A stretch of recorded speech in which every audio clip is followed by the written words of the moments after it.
Le 16 octobre 2025, à Burkina Faso, une rencontre inhabituelle a réuni la jeunesse du Burkina Faso et des représentants chinois. Au milieu des discussions, un nom revenait sans cesse, Ibrahim Traoré, symbole d'un tournant politique majeur.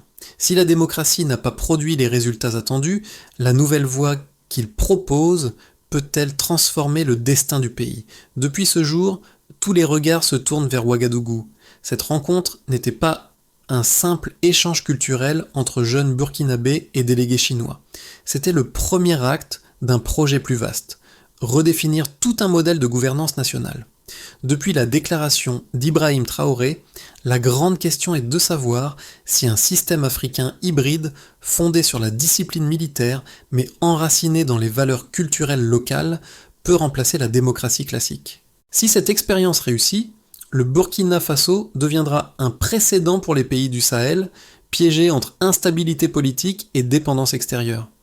Mais si elle échoue, c'est la confiance de toute une génération qui s'effondrera, celle qui a misé sur l'armée pour reconstruire l'État. Dont le pari est immense, refonder un pays sur la compétence et le résultat plutôt que sur la popularité et le discours. Chaque décision désormais engage non seulement le gouvernement, mais aussi le lien fragile entre les dirigeants et leur peuple. Lors de cette réunion à Burkina Faso, un fait marquant a émergé. Elle servait de banc d'essai à un nouveau modèle de gouvernance. Selon plusieurs participants, les intervenants chinois ont détaillé le parcours de leur pays, 40 années de réformes graduelles ayant permis de sortir plus de 800 millions de personnes de la pauvreté. Ces chiffres ont sidéré l'auditoire burkinabé. Pour Ibrahim Traoré, cette leçon fut décisive. Il comprit que le vrai problème de son pays ne résidait pas dans les slogans, mais dans la discontinuité politique. Sous la démocratie multipartite, chaque élection efface la précédente. Chaque gouvernement détruit l'œuvre du précédent. En Chine, au contraire, la stabilité vient d'une sélection par le mérite. Les dirigeants sont choisis pour leurs résultats, non pour leur popularité. Un conseiller fit alors la comparaison. La Chine affiche une croissance moyenne de 9% par an pendant 30 ans, tandis que le Burkina Faso stagne autour de 5%. L'écart n'est pas seulement économique, c'est une différence de philosophie politique. Traoré ne rejette pas la démocratie, il veut la remodeler. Son ambition est d'élaborer un système africain mixte, un cadre où la voix du peuple demeure entendue, mais où les décisions stratégiques reviennent à ceux qui ont prouvé leurs compétences. Cette idée provoque de vifs débats, partagés entre enthousiasme et crainte d'un autoritarisme déguisé. Pour ses partisans, c'est une renaissance. Pour ses détracteurs, une dérive. Mais pour tous, une certitude s'impose. Depuis Burkina Faso, le Burkina Faso a commencé à écrire sa propre grammaire du pouvoir.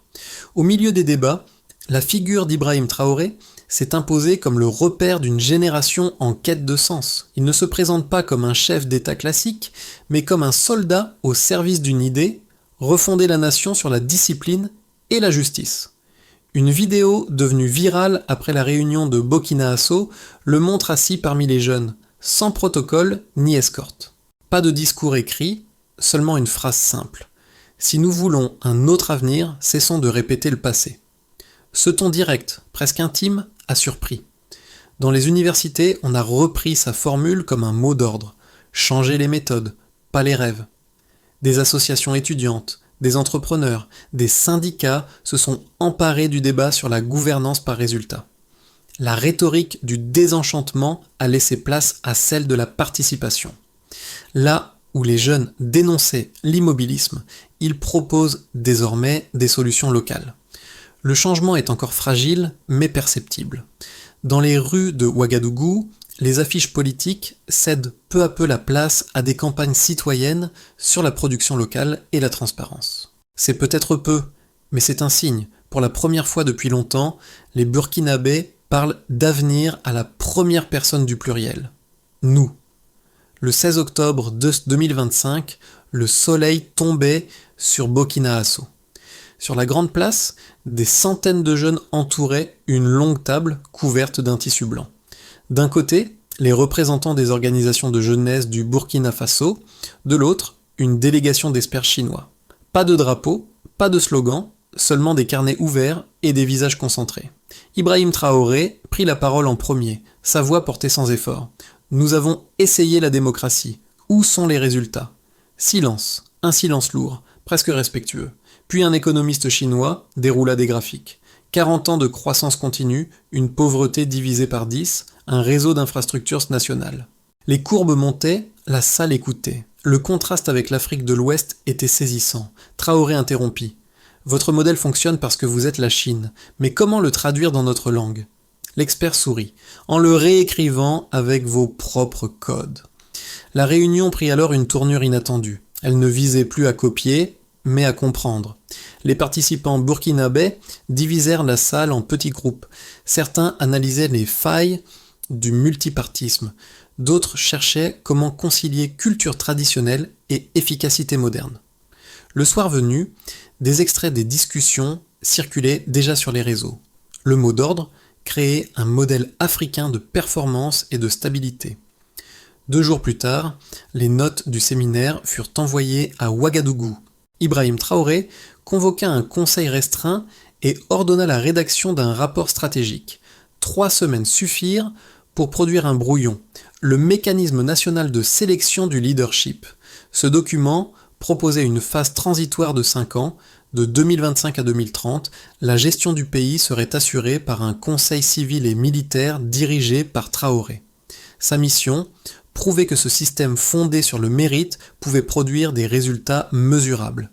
L'objectif était clair, atteindre au moins 7% de croissance annuelle et 10% de réduction de la pauvreté. Si ces seuils étaient atteints, le modèle deviendrait permanent. Sinon, retour aux élections.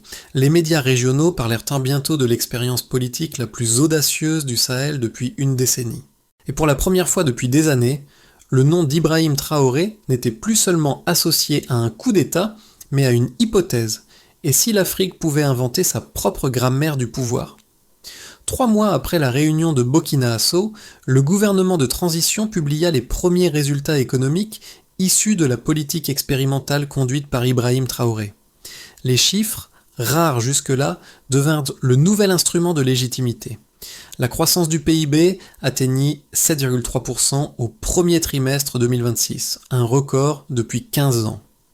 Le ministère des Finances expliqua cette accélération par la renégociation des contrats miniers et le rapatriement d'une partie des bénéfices agricoles. Un conseiller déclara « Nous avons déplacé l'argent des slogans vers les chantiers ». La formule fit le tour des médias. Le taux de chômage urbain passa de 18% à 12% en 9 mois. À l'origine, un programme imposant à chaque projet public de réserver 40% des emplois aux moins de 35 ans. Si nous ne confions pas le pays à nos jeunes, ils le brûleront, aurait averti Traoré devant les gouverneurs régionaux. Dans les rues de Ouagadougou, les marchés retrouvaient un rythme qu'on n'avait plus connu depuis des années. La pauvreté nationale recula de 5-6% au cours de la première année. Les observateurs du Sahel Monitor y virent l'effet combiné des coopératives rurales, de la relance du crédit agricole et d'une supervision militaire des programmes d'aide. L'hebdomadaire Afrique Économie titra « Le pouvoir des résultats remplace celui des discours ». Ces chiffres, croissance, emploi, pauvreté, suffisaient à redessiner le climat social. Mais Ibrahim Traoré refusa de s'en contenter. Dans son allocution de décembre 2026, il rappela « Une courbe peut mentir si personne ne la contrôle ». Il ordonna la création d'un comité d'audit citoyen chargé de vérifier chaque trimestre les données publiées. Cette exigence de transparence fit école. Des étudiants, des journalistes, même des entrepreneurs locaux participèrent à la collecte de données. Pour la première fois, la population mesurait en temps réel les effets des politiques publiques. Ainsi, les statistiques devinrent un instrument de pédagogie politique. L'État, autrefois perçu comme lointain, reprenait forme dans les chiffres qu'il rendait visibles. Et Ibrahim Traoré comprit qu'en Afrique, la bataille du développement ne se gagnait pas seulement sur les chantiers, mais aussi dans la crédibilité des nombres. Chaque réforme majeure suscite ses partisans et ses détracteurs. Celle d'Ibrahim Traoré n'échappe pas à la règle. Les défenseurs du modèle en place rappellent que la démocratie, malgré ses lenteurs, garantit la parole citoyenne et empêchent la concentration du pouvoir. Ils affirment que priver le peuple du vote direct, c'est retirer à la nation son droit de choisir. Selon eux, l'Afrique a besoin de plus de contrôle civil, non de structures militarisées. Mais les partisans de Traoré répliquent avec des arguments chiffrés. 20 ans de démocratie n'ont pas sorti le Burkina Faso de la pauvreté, ni réduit la corruption. Ils soulignent que la liberté formelle ne vaut rien sans stabilité ni prospérité. Pour eux, le modèle chinois démontre qu'une gouvernance fondée sur la compétence peut produire des résultats tangibles sans nécessairement devenir une dictature. Les deux camps s'accordent sur un point, le système précédent est à bout de souffle. Là où les uns réclament des institutions plus représentatives, les autres exigent des institutions plus efficaces. Le débat devient donc moins idéologique que pratique. Quelle structure servira le mieux le peuple ? Lors d'un entretien avec Jeune Afrique, un sociologue burkinabé résuma ainsi le dilemme « Nous devons choisir entre le droit de parler et le pouvoir d'agir. Les deux ensemble exigent une maturité politique que nous n'avons pas encore atteinte. » Traoré, lui, tranche « Le peuple m'a confié 5 ans pour prouver qu'un autre modèle est possible. Après, il décidera. » Entre autorité et responsabilité, entre légitimité électorale et efficacité mesurable, le Burkina Faso s'avance sur une ligne de crête. Mais pour la première fois, le débat ne se limite plus aux élites. Il traverse les marchés, les universités, les casernes. Et c'est peut-être là que commence la vraie démocratie. Celle qui se réinvente. Une phrase, 8 mots, changer sans trahir. Voilà notre défi. C'est ainsi qu'Ibrahim Traoré ouvrit une nouvelle étape de sa réforme. Devant les cadres régionaux, il expliqua que le véritable enjeu n'était pas d'imiter la Chine, mais d'adapter son esprit au contexte africain. Un tournant majeur se dessina alors. L'État burkinabé entamait la rédaction d'une charte de gouvernance nationale destinée à remplacer la constitution transitoire. Pour la première fois, les autorités invitaient les chefs coutumiers et religieux à participer à la conception du texte. Le pouvoir militaire se liait ainsi aux structures sociales traditionnelles, créant une hybridation inédite. Cette démarche surprit autant qu'elle rassura. Les ONG locales y virent un signe d'ouverture, tandis que les partenaires étrangers observaient avec prudence ce virage post-démocratique. Mais pour Traoré, il ne s'agissait pas d'un reniement. Nous avons le droit d'inventer nos propres institutions tant qu'elles servent le peuple. Les premiers effets du modèle initié par Ibrahim Traoré apparurent dès la 2e année. Dans les campagnes, l'État lança le programme Terres productives, redistribuant des parcelles inutilisées aux coopératives rurales. En un an, la production de maïs et de mil augmenta de 18%, selon le ministère de l'Agriculture. Les jeunes, jadis attirés par l'exode vers les villes, commencèrent à revenir. « On gagne enfin notre vie ici », confia un cultivateur de Kaya. Dans le secteur privé, les entreprises locales bénéficièrent de contrats publics favorisant la fabrication nationale. Une clause imposait 60% de matériaux burkinabés dans les chantiers d'État. Le patronat salua cette mesure qui, selon la Chambre de commerce, créa 12 000 emplois directs. Pour la première fois, la croissance se traduisait en opportunités concrètes. Dans l'administration publique, un audit massif révéla des doublons et des postes fictifs. Ibrahim Traoré ordonna la suppression de 4000 fonctions fantômes, réaffectant le budget à la santé et à l'éducation. Les salaires furent versés à temps et la confiance dans l'appareil d'État connut une remontée inédite depuis 10 ans. Dans les zones frontalières, longtemps négligées, des brigades mixtes civilo-militaires furent créées pour sécuriser les échanges avec le Niger et le Mali. En parallèle, des marchés transfrontaliers furent ouverts, générant un commerce de proximité évalué à 8 milliards de francs CFA la première année.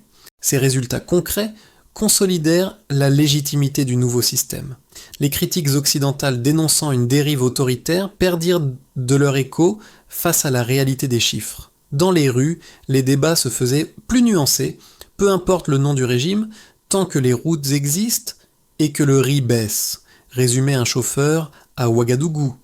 Cependant, Traoré savait que chaque succès portait sa part de risque. Il avertit son équipe. Le jour où nos indicateurs remplaceront nos convictions, nous aurons échoué. Ainsi, le pouvoir cherchait encore son équilibre entre efficacité et éthique, entre résultats et mémoire démocratique. Les observateurs du Sahel envisagent désormais 3 trajectoires possibles pour l'avenir du Burkina Faso. Une première voie imagine une stabilité maintenue avec une croissance autour de 7% et des réformes poursuivies à rythme mesuré. Le Conseil civil militaire préparerait alors une transition politique encadrée où Ibrahim Traoré céderait partiellement le pouvoir à un gouvernement mixte tout en gardant un rôle stratégique dans la sécurité nationale. Une autre perspective, plus optimiste, voit le modèle burkinabé inspiré d'autres pays du Sahel. Une coopération régionale se forme autour du principe résultat avant élection. Dans cette hypothèse, le pays obtient un allègement de dette, attire des capitaux africains et devient le laboratoire d'un nouveau panafricanisme politique. Les universités locales créent alors des départements de gouvernance pragmatique africaine, une première sur le continent. Une dernière hypothèse, plus sombre, envisage des tensions internes qui s'exacerbent, une jeunesse divisée entre partisans et opposants du régime et des partenaires extérieurs qui suspendent de leur aide.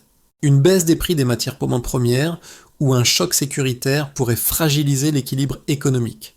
Dans ce cas, les promesses de réforme s'effondreraient sous le poids des réalités et l'expérience Traoré deviendrait un avertissement pour la région.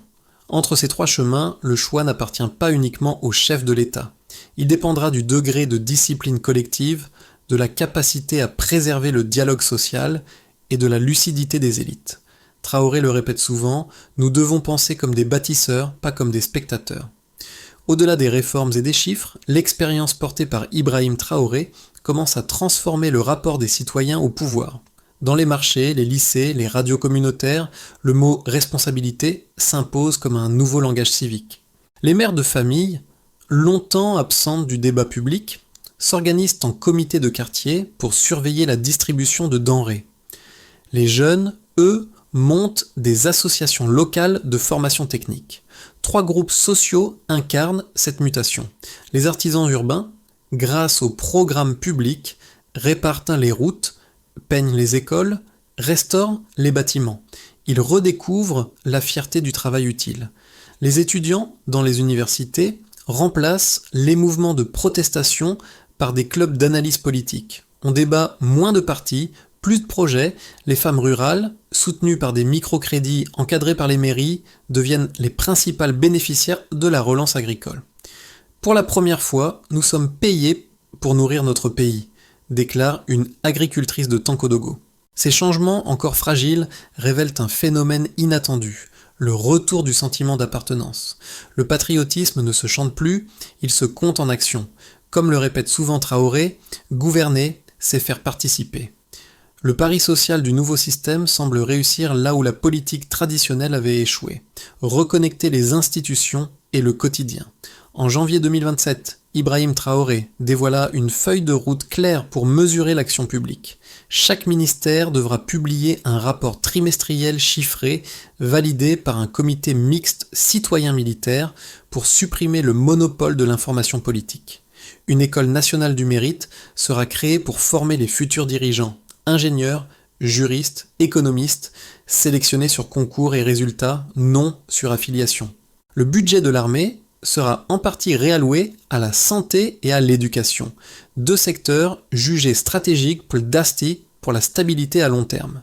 Les gouverneurs régionaux disposeront d'une autonomie élargie pour adapter les politiques publiques aux réalités locales.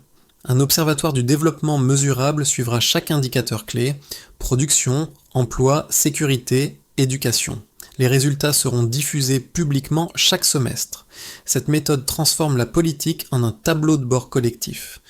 Le discours de Traoré, d'une sobriété militaire, se termine ainsi. Nous devons prouver que la rigueur peut servir la liberté. En prononçant ces mots, il ne parlait plus seulement en chef d'État, mais en architecte d'un système où le devoir précède le pouvoir. Sur la même place de Burkina Faso, où tout avait commencé, Ibrahim Traoré revint 1 an plus tard.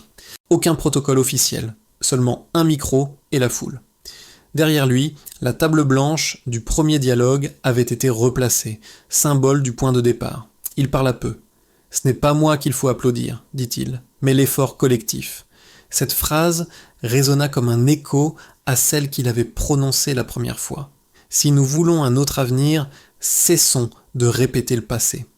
Les jeunes autour de lui savaient qu'il vivait une page d'histoire, peut-être fragile, mais inédite. Les plus sceptiques reconnaissaient qu'un changement s'était produit, moins de fatalisme, plus de volonté. Dans les regards, quelque chose de neuf circulait, une forme d'appartenance mêlée de lucidité. Un vieil homme glissa simplement « On ne gouverne pas un pays, on l'élève ». Cette phrase, reprise par Traoré dans son discours de clôture, devint la devise non écrite du mouvement. Et à Burkina Faso, comme un cercle bouclé, la nation semblait respirer à nouveau. Le soir tombe sur Ouagadougou, les rues s'illuminent doucement, tandis que les radios locales diffusent les dernières annonces du gouvernement de transition. Dans chaque foyer, la même question revient. Et maintenant, que faisons-nous de cette expérience ? Ibrahim Traoré n'appelle pas à l'adoration, mais à la vigilance. Il répète que tout modèle meurt le jour où il cesse d'être discuté. C'est pourquoi il invite la population à participer au dialogue permanent lancé entre les provinces. Dans les écoles, les mosquées, les marchés, cette conversation s'étend. Comment transformer la discipline en progrès durable ?